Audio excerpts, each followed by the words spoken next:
రాష్ట్రంలో కొనుగోలు కేంద్రాలు లేక మొక్కజొన్న రైతులు తీవ్ర ఇబ్బందులు పడుతుంటే బాబు ప్రభుత్వం పట్టించుకోకపోగా చోద్యం చూస్తోందని మండిపడ్డారు మాజీ ఎమ్మెల్యే కైలే అనిల్ కుమార్.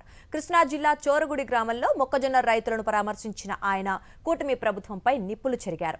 చంద్రబాబు ఇటీవల పవిడి ముక్కల మండలంలో పర్యటించారని, ఎందుకు వచ్చారో ఎందుకు వెళ్లారో ఆయనకే తెలియాలని ఎద్దేవా చేశారు. వైఎస్ జగన్ హయాంలో ఏ ఒక్క రైతు నష్టపోలేదని గుర్తు చేసిన ఆయన బాబు ఇప్పటి వరకు ధరల స్థిరీకరణ నిధి ఏర్పాటు చేయలేదని మండిపడ్డారు. ఇకనైనా ప్రభుత్వం స్పందించకుంటే రైతుల తరఫున వైఎస్ఆర్సీపీ పోరాటం చేస్తుందని స్పష్టం చేస్తామని హెచ్చరించారు కైలే అనిల్ కుమార్. రైతు ఇబ్బందులు పడతా ఉన్నారు. అంటే దారుణంగా రేటు పడిపోవడం 1600 రూపాయలు. ఈరోజు 1700 కొంటానన్నారంట.